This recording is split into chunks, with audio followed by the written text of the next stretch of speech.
39. Lazy Lawrence. Laurie went to Nice intending to stay a week, and remained a month. He was tired of wandering about alone, and Amy's familiar presence seemed to give a home-like charm to the foreign scenes in which she bore a part.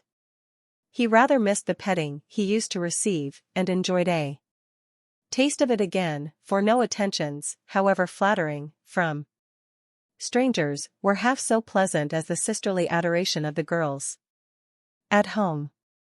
Amy never would pet him like the others, but she was very glad to see him now, and quite clung to him, feeling that he was the representative of the dear family for whom she longed more than she would confess. They naturally took comfort in each other's society, and were much together, riding, walking, dancing, or dawdling, for, at Nice, no one can be very industrious during the gay season. But, while apparently amusing themselves in the most careless fashion, they were half-consciously making discoveries and forming opinions about each other. Amy rose daily in the estimation of her friend, but he sunk in hers, and each felt the truth before a word was spoken. Amy tried to please, and succeeded, for she was grateful for the many pleasures he gave her, and repaid him with the little services to which womanly women know how to lend an indescribable charm. Laurie made no effort of any kind, but just let himself drift along as comfortably as possible, trying to forget, and feeling that all women owed him a kind word, because one had been cold to him. It cost him no effort to be generous, and he would have given Amy all the trinkets in Nice if she would have taken them, but, at the same time, he felt that he could not change the opinion she was forming of him, and he rather dreaded the keen blue eyes that seemed to watch him with such half-sorrowful, half-scornful surprise. All the rest have gone to Monaco for the day. I preferred to stay at home and write letters. They are done now, and I am going to Valrosa too. Sketch, will you come? Said Amy, as she joined Laurie one lovely day, when he lounged in as usual, about noon. Well, yes, but isn't it rather warm for such a long walk? He answered slowly, for the shaded salon looked inviting, after the glare without. I'm going to have the little carriage, and Baptiste can drive, so you'll have nothing to do but hold your umbrella and keep your gloves. Nice, returned Amy, with a sarcastic glance at the immaculate kids, which were a weak point with Laurie. Then I'll go with pleasure, and he put out his hand for her sketchbook. But she tucked it under her arm with a sharp "Don't trouble yourself, it's no exertion to me, but you don't look equal to it." Laurie lifted his eyebrows, and followed at a leisurely pace as she ran downstairs, but when they got into the carriage he took the reins himself, and left little Baptiste nothing to do but fold his arms and fall asleep on his perch. The two never quarreled. Amy was too well-bred, and just now Laurie was too lazy, so, in a minute he peeped under her hat-brim with an inquiring air. She answered with a smile, and they went on together in the most amicable manner. It was a lovely drive, along winding roads rich in the picturesque scenes that delight beauty-loving eyes. Here an ancient monastery, whence the solemn chanting of the monks came down to them. There a bare-legged shepherd, in wooden shoes, pointed hat, and rough jacket over one shoulder, sat piping on a stone, while his goat skipped among the rocks or lay at his feet. Meek, mouse-colored donkeys, laden with panniers of freshly cut grass, passed by, with a pretty girl in a _capeline_ sitting between the green piles, or an old woman spinning with a distaff as she went. Brown, soft-eyed children ran out from the quaint stone hovels to offer nosegays, or bunches of oranges still on the bough. Gnarled olive trees covered the hills with their dusky foliage, fruit hung golden in the orchard, and great scarlet anemones fringed the roadside, while beyond green slopes and craggy heights, the Maritime Alps rose sharp and white against the blue Italian sky. Val Rosa well deserved its name, for, in that climate of perpetual summer, roses blossomed everywhere. They overhung the archway, thrust themselves between the bars of the great gate with a sweet welcome to passers-by, and lined the avenue, winding through lemon trees and feathery palms up to the villa on the hill. Every shadowy nook, where seats invited one to stop and rest, was a mass of bloom. Every cool grotto had its marble nymph smiling from a veil of flowers, and every fountain reflected crimson, white, or pale pink roses, leaning down to smile at their own beauty. Roses covered the walls of the house, draped the cornices, climbed the pillars, and ran riot over the balustrade of the wide terrace, whence one looked down on the sunny Mediterranean, and the white-walled city on its shore. This is a regular honeymoon paradise, isn't it? Did you ever see such roses? Asked Amy, pausing on the terrace to enjoy the view, and a luxurious whiff of perfume that came wandering by. No, nor felt such thorns, returned Laurie, with his thumb in his mouth, after a vain attempt to capture a solitary scarlet flower that grew just beyond his reach. Try lower down, and pick those that have no thorns, said Amy, gathering 3 of the tiny cream-colored ones that starred the wall behind her.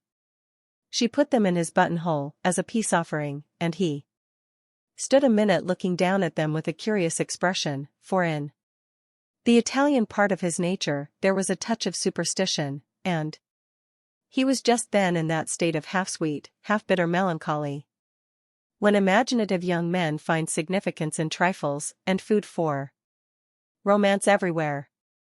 He had thought of Joe in reaching after the thorny red rose, for vivid flowers became her, and she had often worn ones like that from the greenhouse at home. The pale roses Amy gave him were the sort that the Italians lay in dead hands, never in bridal wreaths, and for a moment, he wondered if the omen was for Joe or for himself, but the next instant his American common sense got the better of sentimentality, and he laughed a heartier laugh than Amy had heard since he came. It's good advice, you'd better take it and save your fingers, she said, thinking her speech amused him. Thank you, I will, he answered in jest, and a few months later he did it in earnest. Laurie, when are you going to your grandfather? She asked presently, as she settled herself on a rustic seat. Very soon. You have said that a dozen times within the last 3 weeks. I dare say, short answers save trouble. He expects you, and you really ought to go. Hospitable creature. I know it. Then why don't you do it? Natural depravity, I suppose. Natural indolence, you mean. It's really dreadful, and Amy looked severe. Not so bad as it seems, for I should only plague him if I went, so I might as well stay, and plague you a little longer. You can bear it better. In fact, I think it agrees with you excellently, and Laurie composed himself for a lounge on the broad ledge of the balustrade. Amy shook her head, and opened her sketchbook with an air of resignation, but she had made up her mind to lecture that boy, and in a minute she began again. What are you doing just now? Watching lizards. No, I mean what do you intend and wish to do? Smoke a cigarette, if you'll allow me. How provoking you are. I don't approve of cigars, and I will only allow it on condition that you let me put you into my sketch. I need a figure. With all the pleasure in life. How will you have me, full length or 3/4, on my head or my heels?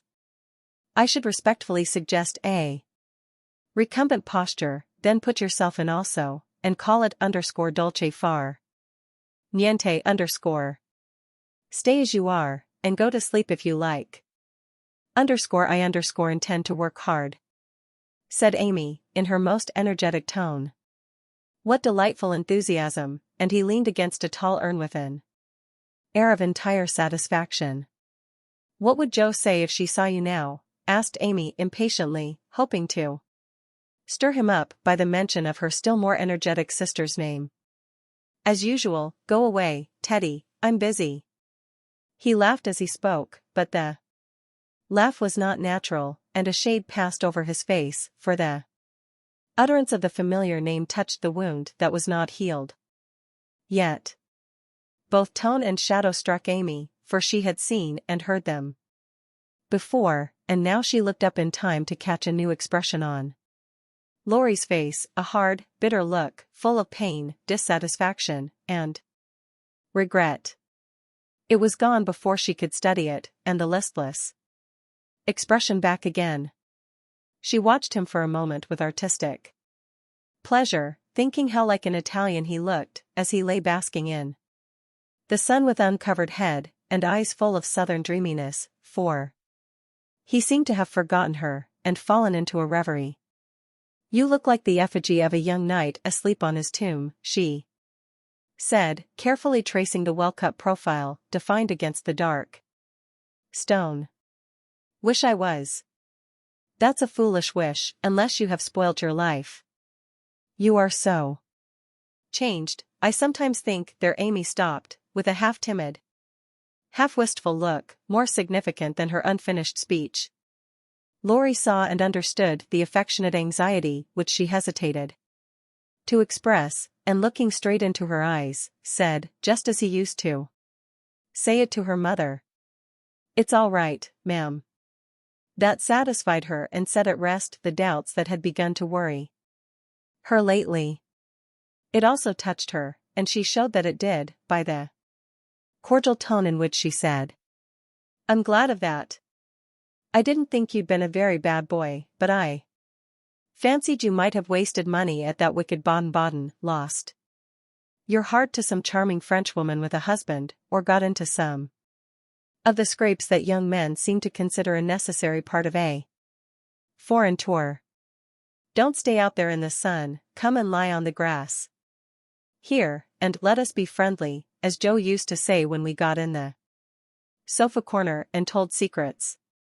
Illustration, Laurie threw himself down on the turf. Laurie obediently threw himself down on the turf, and began to amuse himself by sticking daisies into the ribbons of Amy's hat, that lay there. "I'm all ready for the secrets," and he glanced up with a decided expression of interest in his eyes. "I've none to tell, you may begin." "Haven't one to bless myself with. I thought perhaps you'd had some news from home. You have heard all that has come lately. Don't you hear often?" "I fancied Joe would send you volumes." "She's very busy, I'm roving about so, it's impossible to be regular. You know." "When do you begin your great work of art, Rafaela?" he asked, changing the subject abruptly after another pause, in which he had been wondering if Amy knew his secret, and wanted to talk about it. "Never," she answered, with a despondent but decided air. "Rome took all the vanity out of me, for after seeing the wonders there, I felt too insignificant to live, and gave up all my foolish hopes in despair."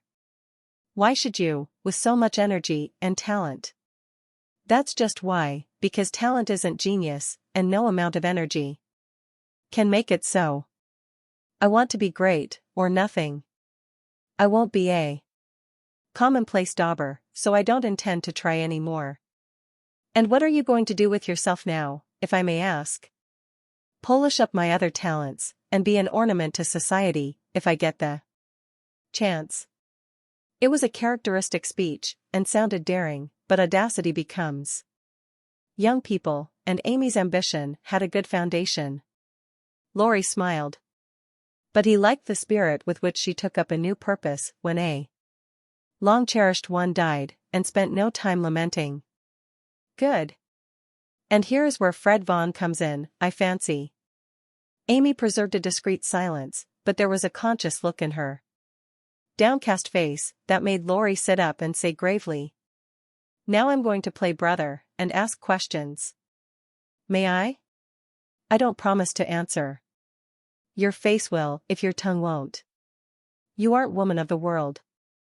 Enough yet to hide your feelings, my dear. I heard rumors about Fred and you last year, and it's my private opinion that, if he had not been called home so suddenly and detained so long, something would have come of it, hey? That's not for me to say, was Amy's prim reply, but her lips would smile, and there was a traitorous sparkle of the eye, which betrayed that she knew her power and enjoyed the knowledge. You are not engaged, I hope, and Laurie looked very elder brotherly and grave all of a sudden. No. But you will be, if he comes back and goes properly down upon his knees, won't you? Very likely. Then you are fond of old Fred? I could be, if I tried. But you don't intend to try till the proper moment? Bless my soul, what unearthly prudence. He's a good fellow, Amy, but not the man I fancied you'd like. He is rich, a gentleman, and has delightful manners, began Amy, trying to be quite cool and dignified, but feeling a little ashamed of herself, in spite of the sincerity of her intentions. I understand, queens of society can't get on without money, so you mean to make a good match, and start in that way? Quite right and proper, as the world goes, but it sounds odd from the lips of one of your mother's girls. True, nevertheless. A short speech, but the quiet decision with which it was uttered contrasted curiously with the young speaker. Laurie felt this instinctively, and laid himself down again, with a sense of disappointment which he could not explain. His look and silence, as well as a certain inward self-disapproval, ruffled Amy, and made her resolve to deliver her lecture without delay. I wish you'd do me the favor to rouse yourself a little, she said sharply. Do it for me, there's a dear girl. I could, if I tried, and she looked as if she would like doing it in the most summary style. Try, then, I give you leave, returned Laurie, who enjoyed having some one to tease, after his long abstinence from his favorite pastime. You'd be angry in 5 minutes. I'm never angry with you. It takes 2 flints to make a fire, you are as cool and soft as snow. You don't know what I can do, snow produces a glow and a tingle, if applied rightly. Your indifference is half affectation, and a good stirring up would prove it. Stir away, it won't hurt me, and it may amuse you, as the big man said when his little wife beat him. Regard me in the light of a husband or a carpet, and beat till you are tired, if that sort of exercise agrees with you. Being decidedly nettled herself, and longing to see him shake off the apathy that so altered him, Amy sharpened both tongue and pencil, and began. Flo, and I have got a new name for you, it's Lazy Lawrence. How do you like it? She thought it would annoy him, but he only folded his arms under his head, with an imperturbable, that's not bad. Thank you, ladies. Do you want to know what I honestly think of you? Pining to be told. Well, I despise you. If she had even said, I hate you, in a petulant or coquettish tone, he would have laughed, and rather liked it, but the grave, almost sad accent of her voice made him open his eyes, and ask quickly. Why, if you please? Because, with every chance for being good, useful, and happy, you are faulty, lazy, and miserable. Strong language, mademoiselle. If you like it, I'll go on. Pray, do, it's quite interesting. I thought you'd find it so. Selfish people always like to talk about themselves. am_I_ selfish? The question slipped out involuntarily and in a tone of surprise, for the one virtue on which he prided himself was generosity. Yes, very selfish, continued Amy, in a calm, cool voice, twice as effective, just then, as an angry one. I'll show you how, for I've studied you while we have been frolicking, and I'm not at all satisfied with you. Here you have been abroad nearly 6 months, and done nothing but waste time and money and disappoint your friends. Isn't a fellow to have any pleasure after a 4 years' grind? You don't look as if you'd had much. At any rate, you are none the better for it, as far as I can see. I said, when we first met, that you had improved. Now I take it all back, for I don't think you half so nice as when I left you at home. You have grown abominably lazy. You like gossip, and waste time on frivolous things. You are contented to be petted and admired by silly people, instead of being loved and respected by wise ones. With money, talent, position, health, and beauty, you like that, old vanity. But it's the truth, so I can't help saying it. With all these splendid things to use and enjoy, you can find nothing to do but dawdle, and, instead of being the man you might and ought to be, you are only. There she stopped, with a look that had both pain and pity in it. St. Lawrence on a gridiron, added Laurie, blandly finishing the sentence. But the lecture began to take effect, for there was a wide-awake sparkle in his eyes now, and a half-angry, half-injured expression replaced the former indifference. I supposed you'd take it so. You men tell us we are angels, and say we can make you what we will, but the instant we honestly try to do you good, you laugh at us, and won't listen, which proves how much your flattery is worth. Amy spoke bitterly, and turned her back on the exasperating martyr at her feet. In a minute a hand came down over the page, so that she could not draw. And Laurie's voice said, with a droll imitation of a penitent child, I will be good, oh, I will be good. But Amy did not laugh, for she was in earnest, and, tapping on the outspread hand with her pencil, said soberly, Aren't you ashamed of a hand like that? It's as soft and white as a woman's, and looks as if it never did anything but wear Jiven's best gloves, and pick flowers for ladies. You are not a dandy, thank heaven. So I'm glad to see there are no diamonds or big seal rings on it, only the little old one Joe gave you so long ago. Dear soul, I wish she was here to help me. So do I. The hand vanished as suddenly as it came, and there was energy enough in the echo of her wish to suit even Amy. She glanced down at him with a new thought in her mind, but he was lying with his hat half over his face, as if for shade, and his mustache hid his mouth. She only saw his chest rise and fall, with a long breath that might have been a sigh, and the hand that wore the ring nestled down into the grass, as if to hide something too precious or too tender to be spoken of. All in a minute. Various hints and trifles assumed shape and significance in Amy's mind, and told her what her sister never had confided to her. She remembered that Laurie never spoke voluntarily of Joe. She recalled the shadow on his face just now, the change in his character, and the wearing of the little old ring, which was no ornament to a handsome hand. Girls are quick to read such signs, and feel their eloquence. Amy had fancied that perhaps a love trouble was at the bottom of the alteration, and now she was sure of it. Her keen eyes filled, and, when she spoke again, it was in a voice that could be beautifully soft and kind when she chose to make it so. I know I have no right to talk so to you, Laurie, and if you weren't the sweetest-tempered fellow in the world, you'd be very angry with me. But we are all so fond and proud of you, I couldn't bear to think they should be disappointed in you at home as I have been, though, perhaps, they would understand the change better than I do. I think they would, came from under the hat, in a grim tone, quite as touching as a broken one. They ought to have told me, and not let me go blundering and scolding, when I should have been more kind and patient than ever. I never did.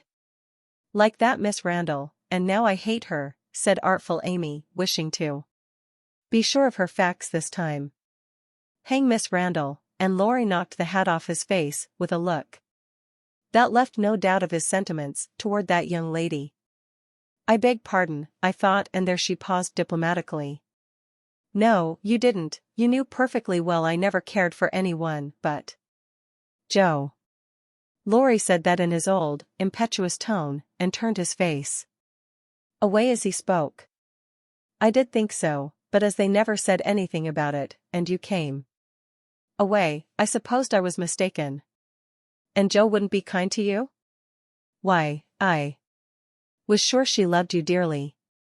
She was kind, but not in the right way, and it's lucky for her she didn't love me, if I'm the good-for-nothing fellow you think me. It's her fault, though, and you may tell her so.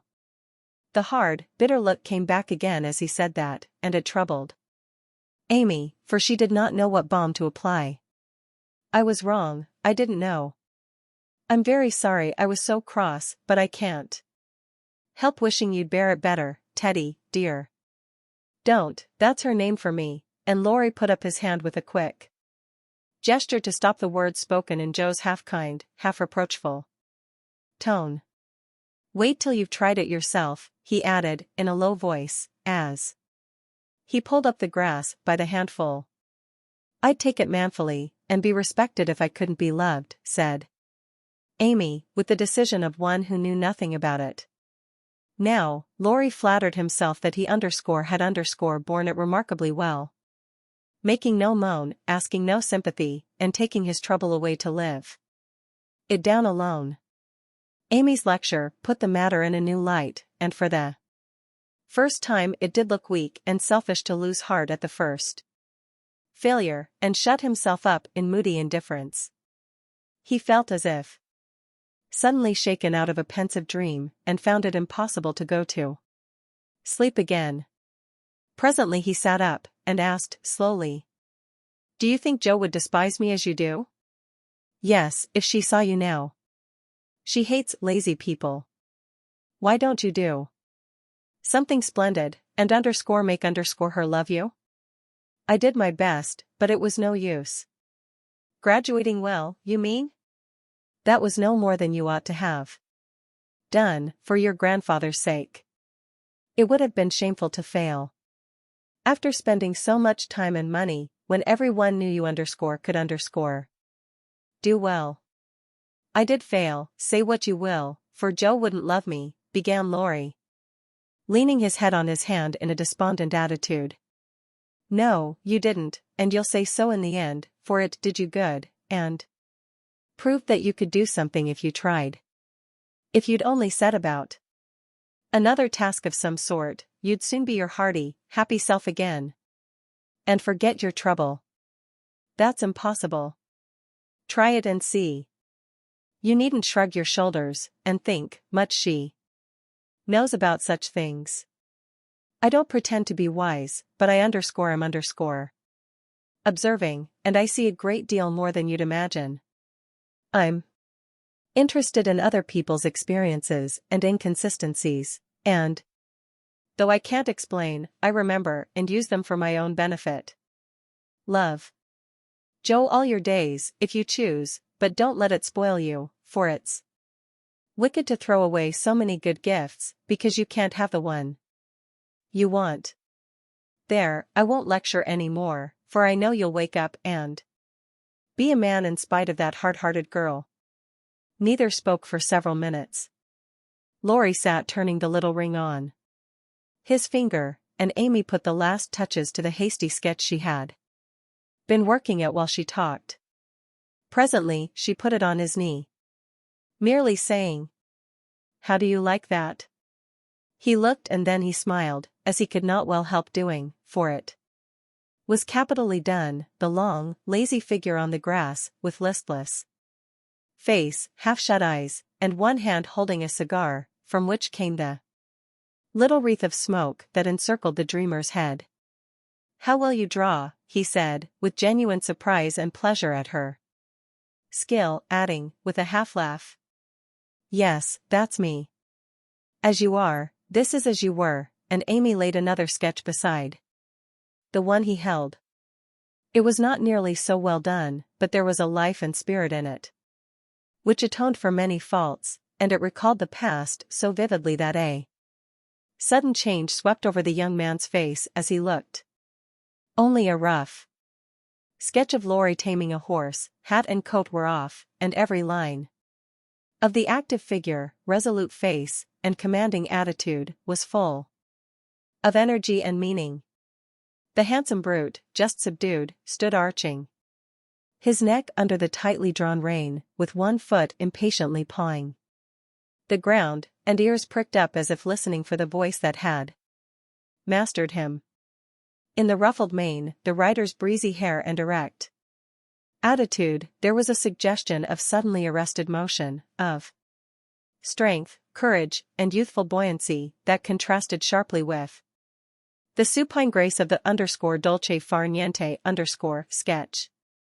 Laurie said nothing, but, as his eye went from one to the other, Amy saw him flush up and fold his lips together as if he read and accepted the little lesson she had given him.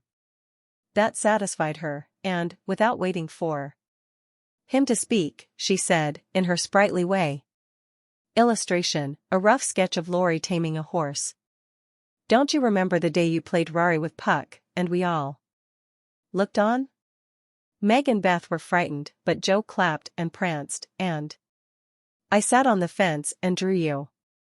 I found that sketch in my portfolio the other day, touched it up, and kept it to show you. Much obliged. You've improved immensely since then, and I congratulate you. May I venture to suggest in a honeymoon paradise that 5 o'clock is the dinner hour at your hotel? Laurie rose as he spoke, returned the pictures with a smile and a bow, and looked at his watch, as if to remind her that even moral lectures should have an end. He tried to resume his former easy, indifferent air, but it was an affectation now, for the rousing had been more efficacious than he would confess. Amy felt the shade of coldness in his manner, and said to herself, now I've offended him. Well, if it does him good, I'm glad; if it makes him hate me, I'm sorry, but it's true, and I can't take back a word of it. They laughed and chatted all the way home, and little Baptiste, up behind, thought that Monsieur and Mademoiselle were in charming spirits.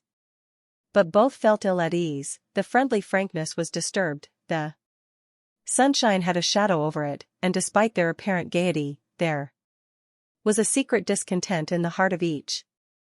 Shall we see you this evening, _mon FRE_, asked Amy as they parted at her aunt's door. Unfortunately, I have an engagement. Au revoir, mademoiselle and Laurie bent as if to kiss her hand, in the foreign fashion, which became him better than many men. Something in his face made Amy say quickly and warmly, no, be yourself with me, Laurie, and part in the good old way.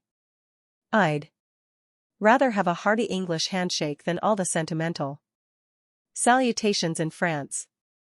Goodbye, dear, and with these words, uttered in the tone she liked, Laurie left her, after a handshake almost painful in its heartiness. Next morning, instead of the usual call, Amy received a note which made her smile at the beginning and sigh at the end. My dear mentor, please make my adieus to your aunt, and exult within yourself, for lazy Lawrence has gone to his grandpa, like the best of boys. A pleasant winter to you, and may the gods grant you a blissful honeymoon at Valrosa. I think Fred would be benefited by a rouser. Tell him so, with my congratulations. Yours gratefully, Telemachus. Good boy. I'm glad he's gone, said Amy, with an approving smile. The next minute her face fell as she glanced about the empty room, adding, with an involuntary sigh, yes, I'm glad, but how I shall miss him. Illustration, The Valley of the Shadow.